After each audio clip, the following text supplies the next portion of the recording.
Hey, welcome back to the Common Ground North Dakota podcast. I'm Heather. And I'm Jen. I've been a chef for 10 years. And I'm a registered dietitian. We've all heard the saying, farm to table. But what if the conversation was table to farm? Join Jen and I as we sit down with ag experts to dig in and find out more about North Dakota agriculture.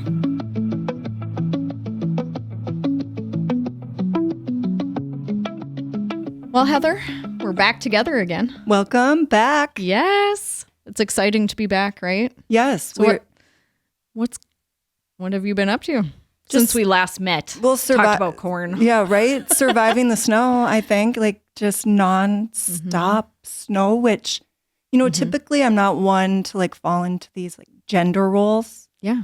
But when it snows, I become this 1950s housewife that cannot shovel or touch a snowblower ever. Yep. How about you? Well, I'm typically like that. However, my husband was traveling when we had like a big snowfall. And, my hairstylist asked me, she goes, Jen, do you hire your snow removal? And I said, no, I have a Henry. And she's like, what's a Henry? I'm like, a 15-year-old Henry. Oh, so your son did it for you. Oh, yeah. He does amazing. He does the snow blowing, but then I was a nice mom and I dressed in my hunter pants. I have these wool hunting pants that are actually men's. Okay. Yeah, I used them for snow pants. And I walked out and I said, Henry, what do you want me to do? And he said, here's an ice chipper. I'm like, oh, he's delegating. He goes, you can chip all the ice off because Dad likes like a really nice driveway. So when he comes home, we'll have it all the way down to the concrete. And I looked at our driveway.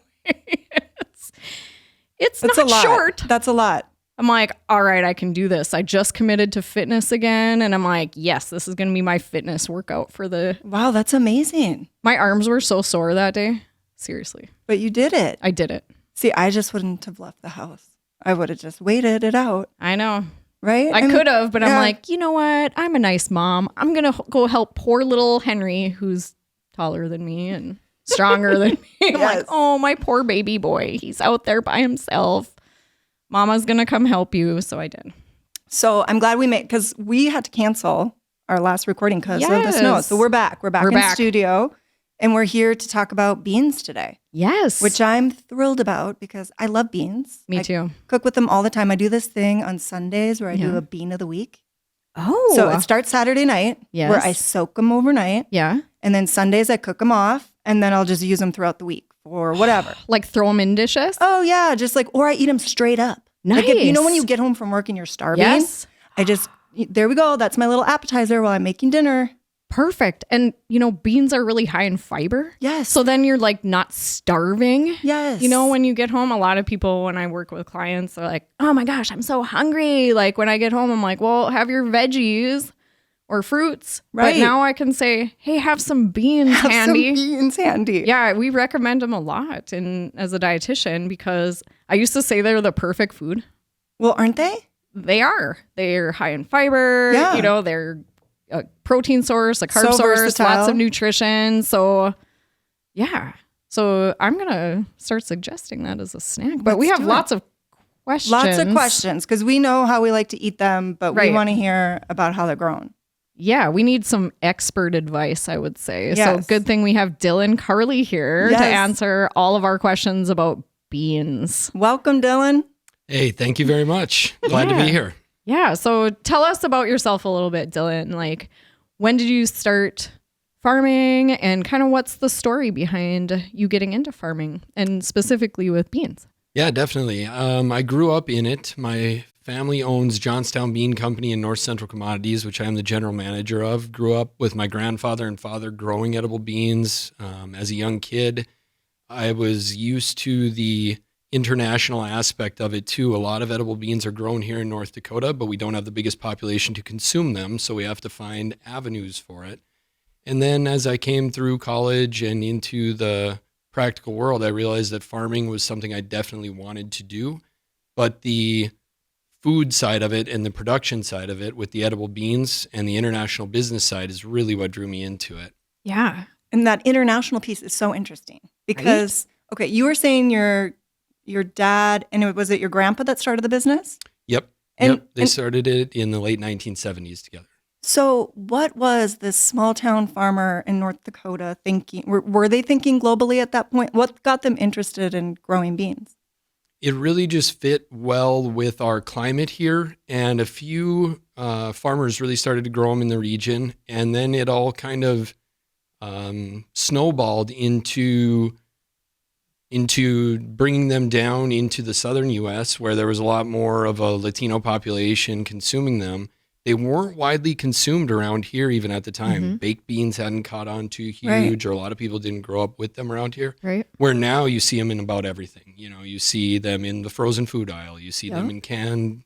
You see them in a lot of different recipes, blogs. All the time. Everything like that all the time. So I guess that's kind of how it started around here. Yeah. Okay. So let's go back.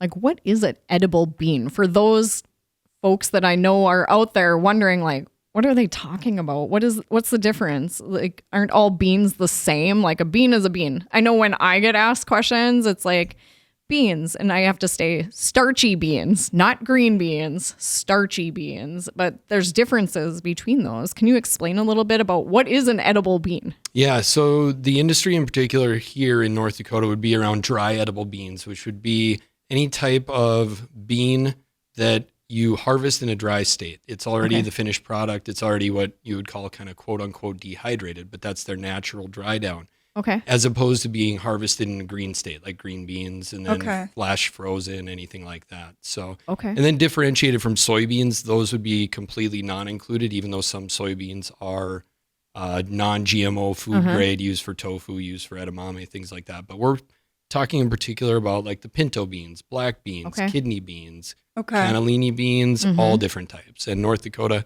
grows almost all of them. Really? So what do you guys grow? What's your specialty? Mainly pinto beans and black beans. Those are my two primary. And those are the two largest production ones in North Dakota. Pinto, black, and navy beans would make up about 85% of all the edible beans grown in North Dakota. Okay. Wow. And then where are you selling them? Am I buying your beans when I go to the grocery store? Definitely. Awesome. A big percentage of the U.S. of all of the beans in the U.S. are grown here in North Dakota.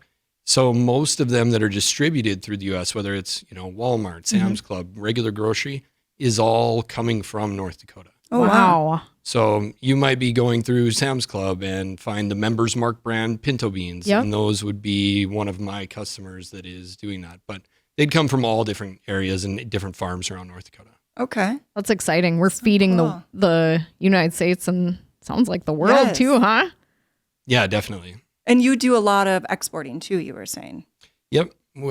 As a company, through my company, North Central Commodities, we do a lot of exporting of different foods, the primary being edible beans, but some lentils, peas, oats, things like that too. Primarily into the edible bean eating countries, but that's kind of everywhere. It's Mexico, Central America, South America, Caribbean, a lot into Africa, some into Europe, and even now some into Asia. Wow. And so when you're marketing your beans, what makes them special? What stands out? As differentiated from other farmers in North Dakota, nothing really, but our U.S. product is seen worldwide as the highest quality in the world, both because of our farming practices and then our food safety specifications and everything like that are within the U.S. Your product is seen as the top quality out of any country in the world, basically, on the world market. That's awesome. That's great. That's a good distinction. And Dylan, can you talk a little bit about like the process that goes into growing these beans, these edible beans? Like, how does it start? And like, does it start like now, like in the winter months? Do you start planning your crops for the year? And how do you determine that? So many questions. Because you know a lot about, you've been doing this since you were 14. Right? Is that when you... Right in that range, yeah. So I've been doing it for over 25 years. But yeah, it definitely starts this time of year. You get into your planning because crop rotation is a very big thing. And edible beans will fit in the same spot in rotation with soybeans or with corn or something. So you have to make your decision throughout of which crop you want to grow when. Okay. And you almost are doing that multiple years in advance, planning your crop rotations. Okay. You have some flexibility, but...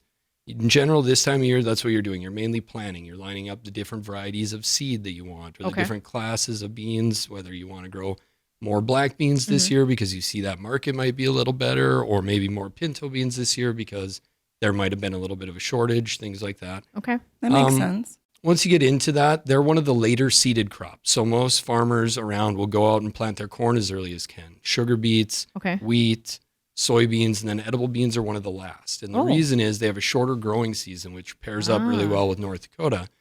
But also they're a bit more delicate than most other crops. So if you end up with a frost a little bit later in May, it would, if those edible beans are out of the ground, that would nip them. You'd have to replant or anything like that. So you want to kind of fit it into the window. Optimal planting, you would say, generally about May 20th to June 10th in our area. Oh, so that is pretty late. Yeah. But we're not limited on maturity here at all. Edible beans, different from corn, different from wheat that are grown in North Dakota. You don't gain any extra yield by putting them in any earlier. They don't get bigger once they're grown, they're grown. Once they're grown, they're grown. And once they're mature. You could plant, and NDSU has done active studies on this where they planted in trials right next to each other, May 15th, June 1st, June 15th. And over a 5-year span, it was all absolutely identical yields. It's just, do you want the weather risk on the front end or on the back end? And you just try and fit them into the most perfect weather window you can. That's interesting. So how do you decide that? Are you reading the Farmer's Almanac, or what are you doing? Just hoping and praying? It's the one variable we don't have any control over, but you try and wait. Optimally, you want the soil temps to be warm enough, and that's the biggest factor. Put them into warm soil. Hopefully they get the right amount of rain and they're going to grow, and then you just kind of cross your fingers.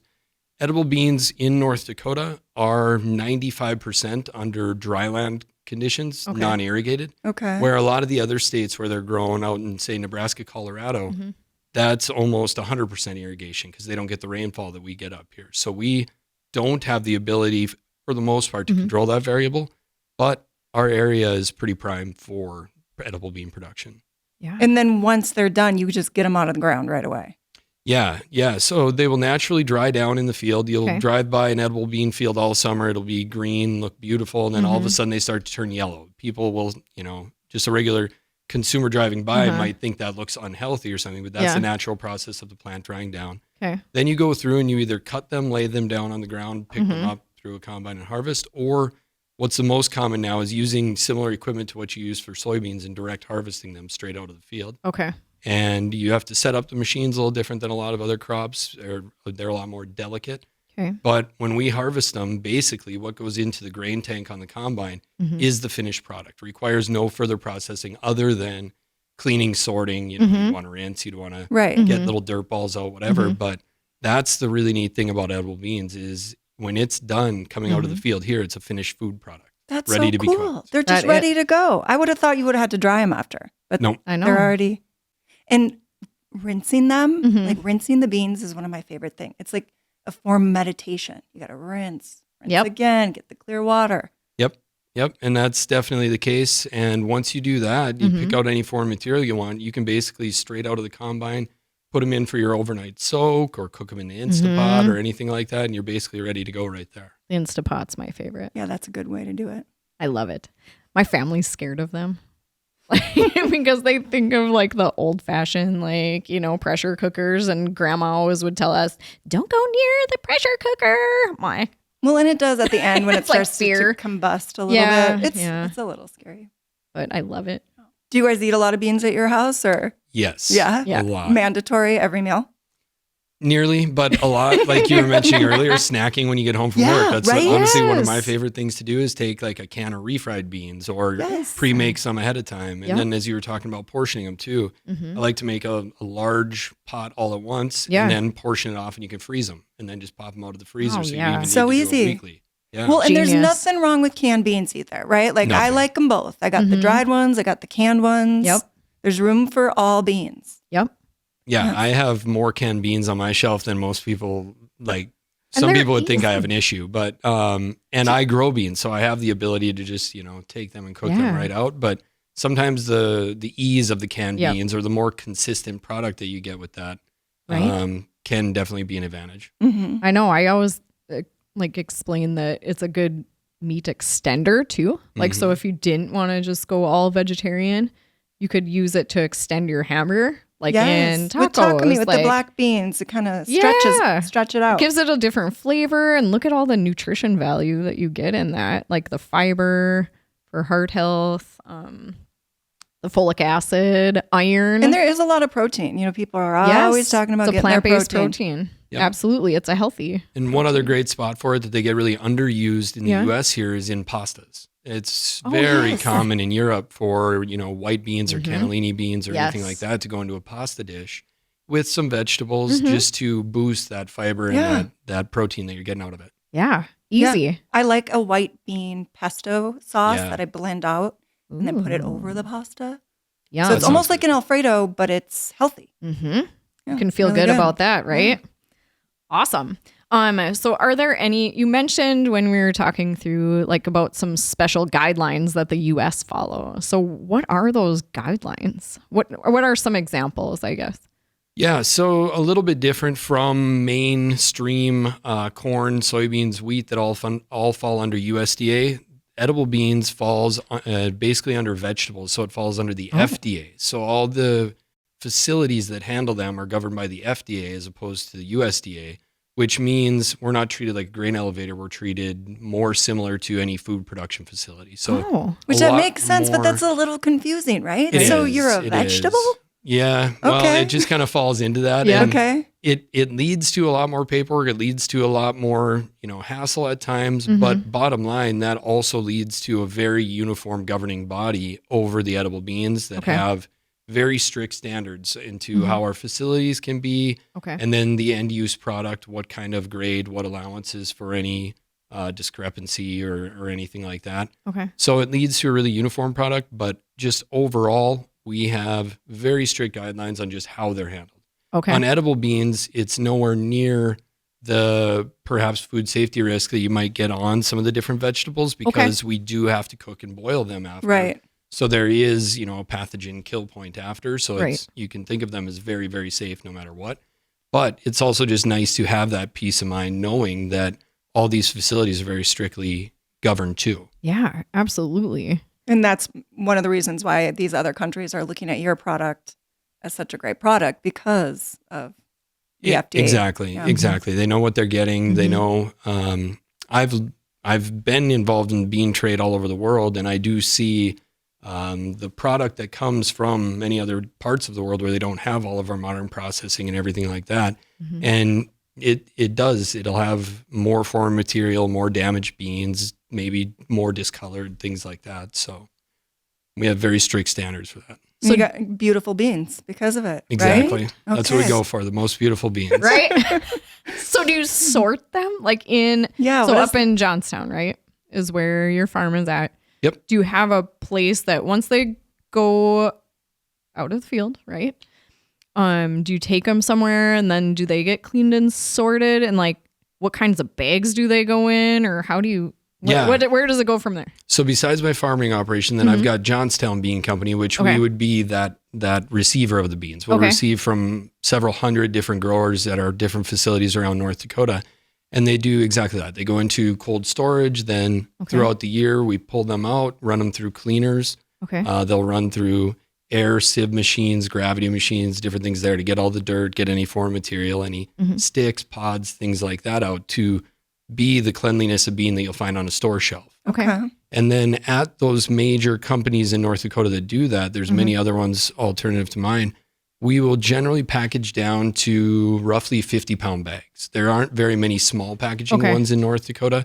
And the reason is because it's a lot cheaper to transport beans in bulk as they're shelf stable coming right out of the field to those areas. And then they're repackaged or canned in those areas where they're probably more likely to get consumed. So you get a lot of the wholesale coming out of North Dakota. All right. So you're doing 50-pound bags that you're shipping out. Yep. 50-pound, 100-pound, all the way up to 3,000-pound tote bags or bulk hopper cars going on the rail. Really? So they go by rail. Where do they go? Do they go to the PNW and then go overseas, or do they go other places? All over. So we go, I would say out of North Dakota, probably about 70% goes out on rail from all over the state. A lot of that goes south over the border into Mexico. But if it's going within the U.S., you have large food companies, kind of anywhere there's a population base. There's, Okay. the center of the country is big on food production and distribution just because then they can go out to either coast. Okay. A lot of consumers out in California, high Hispanic, Latino population and high population overall. Yeah. Pacific Northwest, definitely, if you're going to South America via the ports, or Central America a lot. I'll ship a lot out of the port of Houston or out of the port of Montreal also. Oh, really? And it just kind of depends on where they're going. Oh, wow. And does that change? Like, have you noticed a difference in where the consumer base or where they're going? What Yeah. type of beans they're buying? Definitely. It's year by year, it varies quite a bit because those countries that are large bean consumers, as in Mexico, Central America, South America, they also produce edible beans too. They're probably a net importer, but some years their certain class of bean crop might be very good and they might not import as many black beans into Mexico, say, or some years they might have more of a pinto bean failure. So you want to be flexible and be able to pivot there. Okay. We've also seen some different changes just in the past 5 or 6 years, as China used to be a big producer of edible beans and compete with the U.S. on the world market.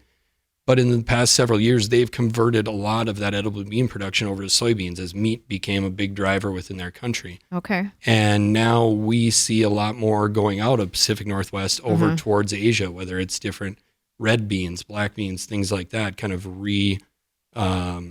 substituting what China used to put into that part of the world. So That's it's always interesting. changing every year. Yeah, it doesn't seem like beans would be that dynamic, but Yeah. it can be, definitely. And so how do you stay on top of that? How do you know what's going on in all these different countries, what your pricing is? So a lot of that is just due diligence and research. We do have some really good organizations within the U.S. On the dealer side, we have the U.S. Dry Bean Council, which has representatives all over the world, every different area, and every single month, roughly, we get a report from almost all over the world, and you can see different trends from that, or just actively traveling, going to different areas, different food shows. I'll go and work several food shows this year, meet people from different parts of the world, and just see where you can find a fit. Or I even find things, and this might sound a little odd, but when I'm traveling, one of my favorite things to do is go walk through a grocery store Yes. Ooh. and yes. just see what are the trends on the shelves. Now we're talking. Exactly. And see all the different products. What are they, flavoring them with? Yeah. How are they packaging them? Are they in cans? Are they in Right. Tetra Paks? Are they in different things? And just kind of take note of what trends you see all over the world. Yeah. And then the other big thing on beans now too is alternative products that they're being used in, whether it's an ingredient in different desserts, snack foods, things like that. And finding what those next trends will be too is something to identify and keep track of. Right. What are the Well, like, trends that you've noticed chocolate- lately? I saw like chocolate hummus. That's such a big thing right now. Like these dessert hummuses. Yep, those are big things. Or there was a gentleman that was at our U.S. Dry Bean Council meeting just this past year, met him, and they're doing like, it's like a Cheeto puff, but it's like peanut flavored. And it's all done with bean flours. Or Cool. there's a Colombian chef who we've had at some events up here in the U.S., and he's got several restaurants around the U.S.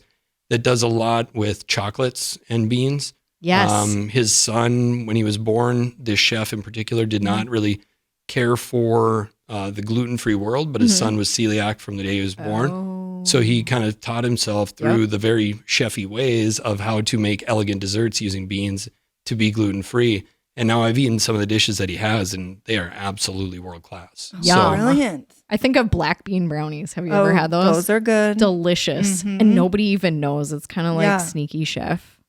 So if my family's listening, you might have had these. Just eat the brownies. It is They're so good. beans are so great in gluten-free cooking. Like you'll find them often in the flours, or it's a great substitute. Yeah, definitely. And you'll see so many used in different pastas now too, whether it's, Yes. added protein just for a boost. Yep. The flavors and the textures have caught up so much. And anything that you can basically substitute the empty calories that are going to be in a, in general, in a refined wheat flour or rice flour or anything like that, and replace it with bean flour, you're adding all that nutrition pop back into it. Yeah, which sounds, that's what my clients are often looking for is like, hey, what's higher protein or what's a good substitute for just regular pasta?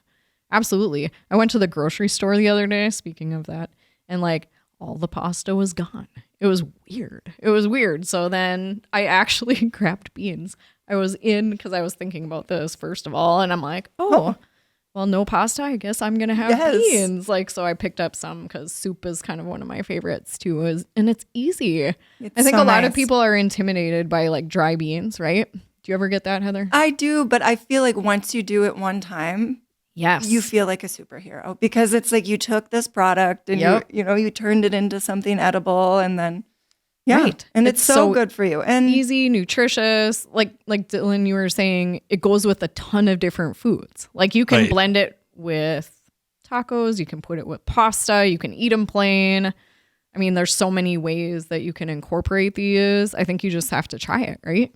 Yeah, and on the different classes of beans, different people will have their own particular taste or texture that they like the most. But in beans, you can find a fairly large variety that people don't necessarily think. A pinto bean will have a different taste texture than a black bean. It might fit in different things. Or, some of the kidney beans. There's light red kidney beans, dark red kidney beans, white kidney beans, all these different types. And different people will find they fit a lot better into different uses too, or different dishes. Yeah. So just experimenting, finding out what you like, and there's no right and wrong. I mean, it's bottom line, they're good for you no matter what.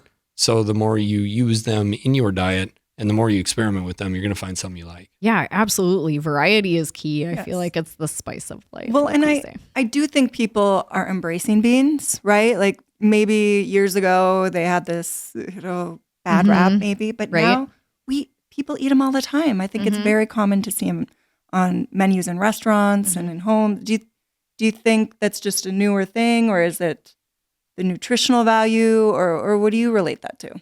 So it's definitely is a thing, and it's been around now for basically a generation, and that is generally what it takes to get something to kind of imprint and stick. And it was started with whether it was fast casual restaurants, Qdoba, Chipotle, any of those, a number of years ago when we were all closer to college years, starting in that. But now it's that people became comfortable with them. They became comfortable seeing them incorporated in a lot of different foods, whether it was restaurant menus initially into frozen food section, everything like that. And now it's that generation, our generation of people that are having kids, and these kids are all eating them now. And once you get that generational gap covered, it's not a fad that's generally going to go away. Now they're being used a lot more in school food menus. That was a big push governmentally about 10 years ago to get them into a lot more schools. Yeah. Get away from the unhealthy carbs and into a more healthy carb, protein, fiber mix. Western beans was my favorite in school.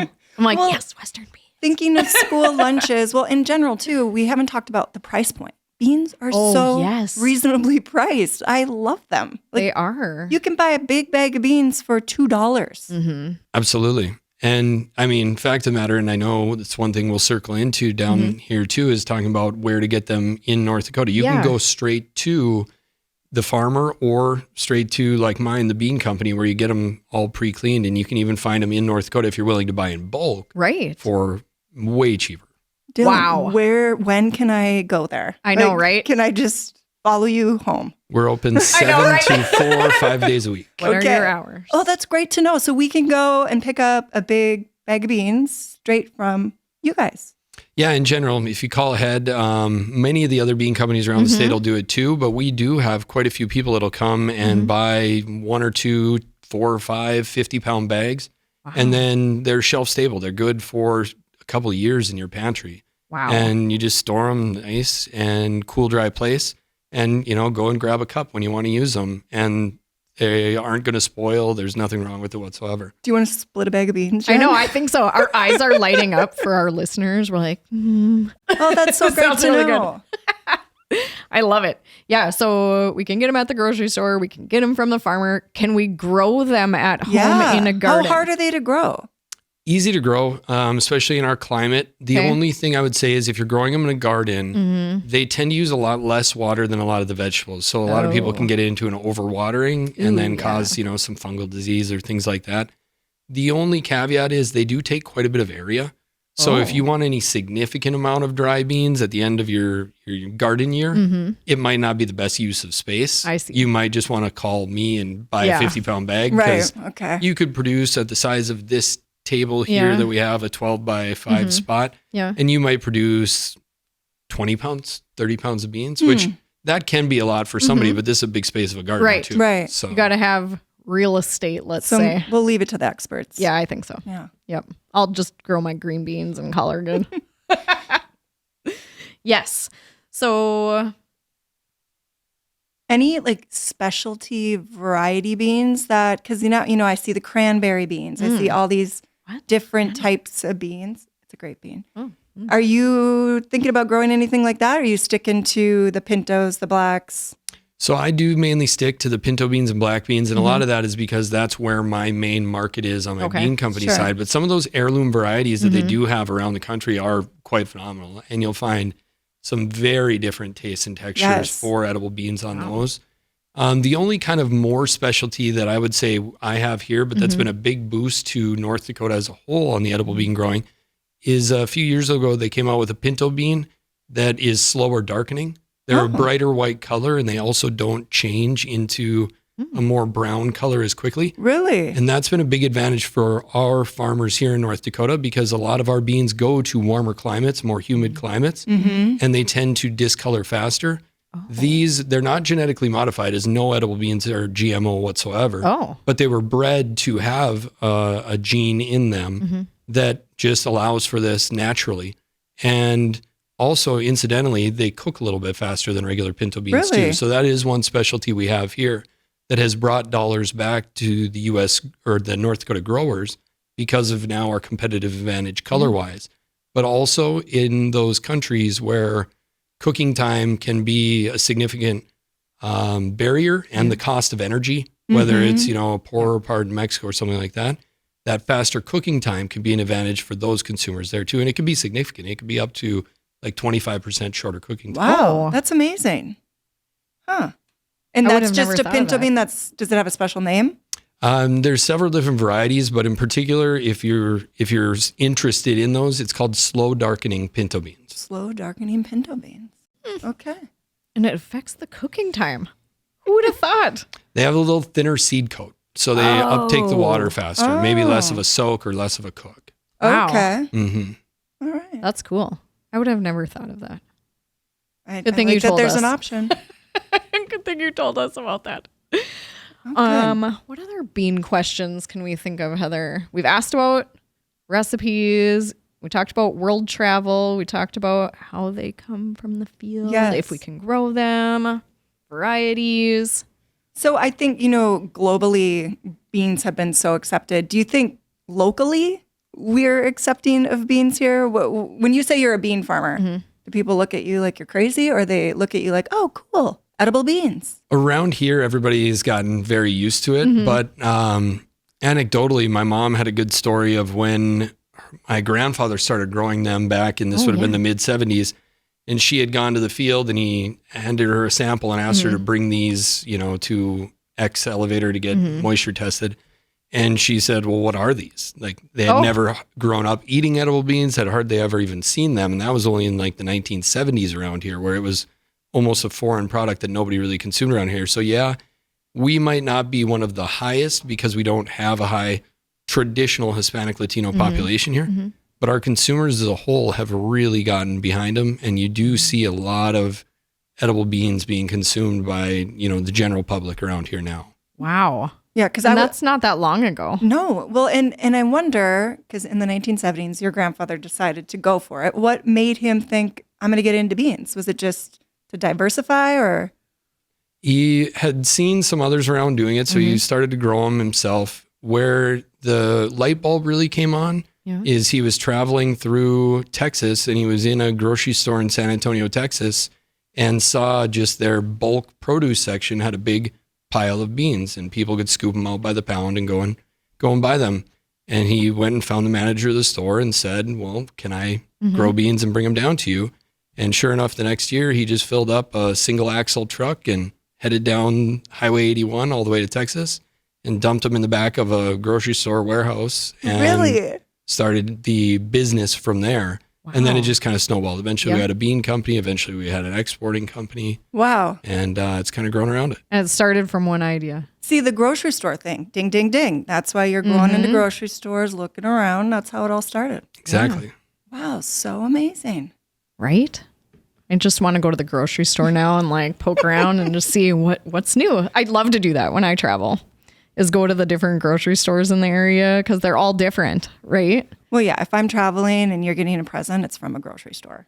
Well, yeah. Yeah. I hope you like vinegar. I know, right? This was the awesome product that I got. Well, we learned so much about beans today. Thank you for coming in and teaching us. We do have some questions, though, I feel like. Oh, I was hoping we forgot that part. Of course I didn't forget. I still own this lovely trophy. Oh, boy. Right here. It's the gold corn trophy. So I know, Dylan, you probably, think back to what you told us, right? And what we're going to do is Heather and I are going to answer these questions. So 3 questions we want you to ask us about edible beans, and we're going to try answer them for the audience. And the person that gets the most right gets the trophy this time. Perfect. So quiz us. I mean, don't go easy on us, Dylan. Or if you want to go easy. Or like if you have something totally random that you want to ask that you didn't even talk about, that you want to test our knowledge to see if we did research. I'm just giving Jen, you ideas here. Okay? Okay, I'm done. Go, Dylan. So in North Dakota agriculture production, what is the most common grown edible bean?